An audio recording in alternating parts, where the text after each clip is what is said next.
All right, user-centered design. This is a small, micro means small, right? We're going to use these slides below to help us complete the activity. Here is a worksheet. Open this up in Notability. Here's our activity guide. We are going to go over what this is. All right. Learning targets. We're going to learn to empathize with the user's needs to design an object. Create meaningful categories from collection of ideas, specifically in the context of a brainstorm. Success criteria. Design a product with a user in mind. Yeah.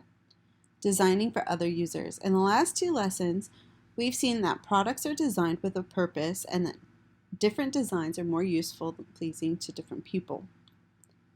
Since different people have different needs, interests, etc., what might be some of the challenges if you're trying to design a product for somebody else?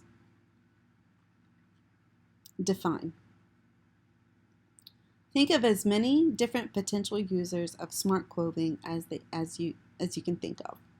Brainstorm as many different people as you can. Highlight the most interesting 2 to 3 users you can think of. So smart clothing.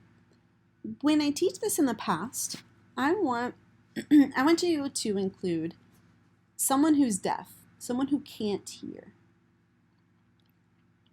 And I want you to develop a smart clothing for someone who can't hear. So that's going to be one. And then I want you to pick up at least one other person that has something completely different than you. If you're male, I want you to pick something for a female. If you're female, I want you to pick something for a male. If you identify as female, I want you to pick something that gets identified as male, and so on and so forth. I'm not going to get into the politics of that. Pick something that you feel is different than you in an opposite way. Okay? Try to organize your users into categories. Write the categories down and try to make them as specific as possible while also allowing for lots of different users to fit inside them, to fit them. So if you're creating some sort of smart clothing for someone who's deaf, what about somebody who isn't deaf? Could they use it? Pick one of the categories you've created to design for. Repeat the brainstorming process to identify a list of potential concerns, interests, and needs of the user you picked. Think carefully about what might be important to those people. Categorize needs. Repeat the same process of listing each need, interest, or concern of your user, then regrouping them. Choose a specific need. Pick the different need for your user that you want to address. Try to pick a need you think could be addressed by smart clothing. In some cases, you may need to be a little creative in thinking about these needs. Prepare. I want you to brainstorm potential solutions smart clothing could be used to address the problem you've decided to solve. Again, I'm going to use someone who's deaf. And I know sign language, in case you guys don't know that. I have a friend that's deaf. So I'm going to give you my idea of a smart clothing that's going to work. As an example, I want to create gloves. The gloves have sensors in them, in the fingers. Kind of a lot like what's happening with VR, so I wonder if I can kind of use that for something else when it comes out. The sensors.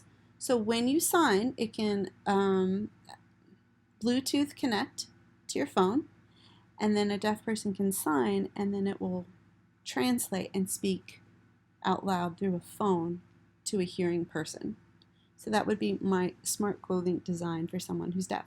Now, could somebody use it who is hearing? Sure. So let me explain. My dad had a massive heart attack a few years back, and he was on so he had a tube in his throat. They ended up having to he had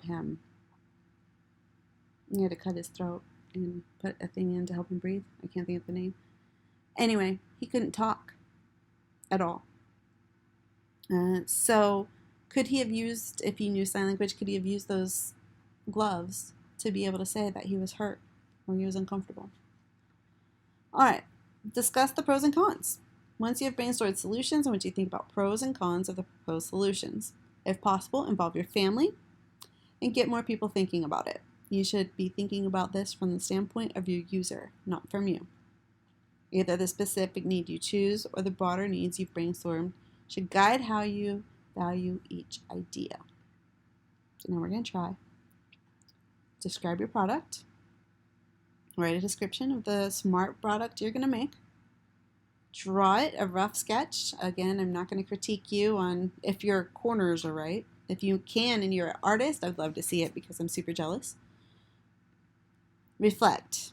Now, obviously we can't present our product. So we're not going to be able to write you're not going to be able to write the paragraph because we're stuck right here. This is your reflect. So you can give like bullet points right here and put it in small little bullet points. All right. Excuse me 1 minute, well. And hopefully that's that. All right, let's go over this. So here's our overview.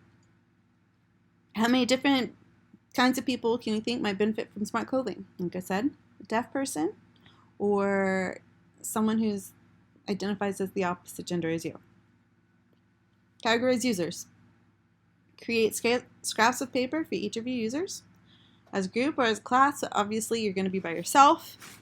And then I want you to settle for a specific user. If you don't want to use my deaf friend and you don't want to use who else you identify with, find somebody that is impacted in your life, maybe someone with a disability that you would like to be able to make their life easier. And then tell me here. So what are their needs? What are their interests and what are their concerns? We're going to categorize them. And obviously we can't do that, but I want you to write your needs, interests, and concerns. So it should say needs, interests, concerns, and this. Then we're going to select a specific need from this. And then I want you to think of some solutions. Let's think of the pros and cons on it. Tell me about it. Describe it to me. What does it do? Give me a rough sketch. And then you're going to reflect. And then you're just going to put the small little bullet points there. All right. I look forward to seeing your products.